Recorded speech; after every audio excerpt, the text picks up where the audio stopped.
Rajasthan in Bikaner. Arjun Meghwal seeking a fourth term as MP. On your screens there, going ahead and casting his vote. Shreya Chatterjee is live with us from Bikaner for those updates. Shreya, good morning. It's over to you. Well, Akshita, Arjun Meghwal is yet to cast his vote, and it's a good sign because he's here in the queue for a very long time.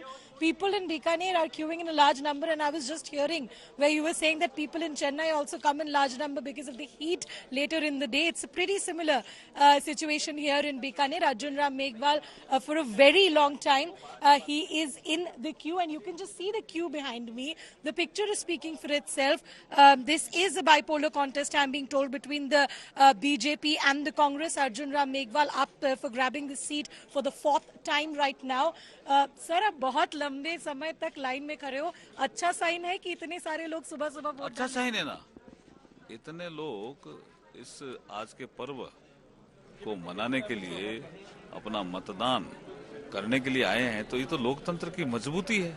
It's a good sign for democracy.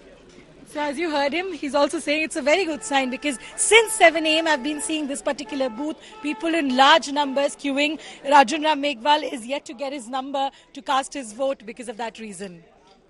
No, it's optics when it comes down to elections. This time around, you will not see any Neta break the queue and come out and cast his vote. They're all going to be standing in queue. Arjun Meghwal standing from Bikaner. Lots of controversy that followed him through. But this time around, Shreya, and I'm sure you'll know, on ground, he has an edge. He has a clear edge. Bikaner is, at least to the run-up to elections, has been considered a safe seat for the Bharatiya Janata Party. Let's now quickly cut across from where Shreya is standing. Shreya Chatterjee tracking Arjun Meghwal, and let's shift focus right now for a brief while to the seat of Alwar. Bhupendra Yadav is in the fray, another minister from the Bharatiya Janata Party. Joining me from there is Aishwarya. Let me quickly turn around to our election intelligence dashboard where out of the 12, the seat of Alwar is concerned. Mind you, Alwar was a seat which the last time around was won by Baba Balak Nath from the Bharatiya Janata Party. He, of course, went down to fight the state elections and is a candidate now, has won from the seat of Tijara. But where Alwar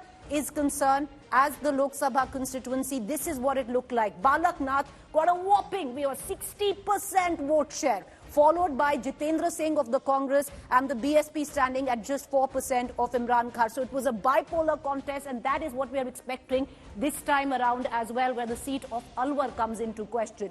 Aishwarya, you're joining us from there. What does it look like this morning? Good morning. Bhupendra Yadav in the fray.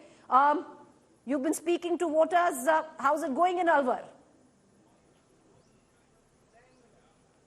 Well, Preeti, I'll start by showing you the long queue. And because, it's really, really hot in Rajasthan, we are seeing people, and that's what the people believe, and that it's always better, especially when we speak about Rajasthan, to come out early and to start the voting process. Women also have turned up, at least in decent numbers here, Preeti. And let me tell you, it's the Yadav versus Yadav fight in Alwar. It's Bhupendra Yadav, BJP leader on one side, and Lalit Yadav, who actually is an MLA already from the Congress party. He's the one who's now been given a ticket. So a Yadav versus Yadav contest that we are seeing here.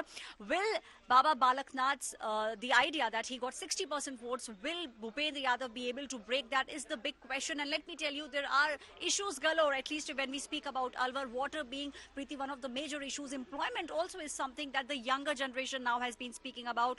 And they are hoping that 2024 elections, whichever side wins, will actually be able to make sure that Alwar also comes out as a developed region in the next 5 years. So those are the big questions people are now asking. It actually at the moment seems like a little bit of a tough fight because the Yadavs still, a lot of them sitting on the fence and yet to decide which side they'll be voting. Preeti.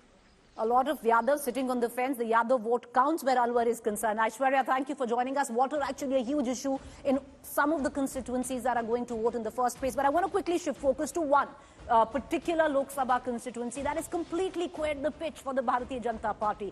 In the fight, viewers, if you ask me, there is the constituency of Churu, there is Nagaur, at least which are going into the first phase, which need to be looked out at, even Dosa, I would say. But why I want our viewers to look at the Lok Sabha constituency of Churu is the reason, just look at these figures. Rahul Kaswa, 60%. He was from the Bharatiya Janata Party. Congress, Rafiq Mandelia, 35%. And of course, the third, the left candidate there.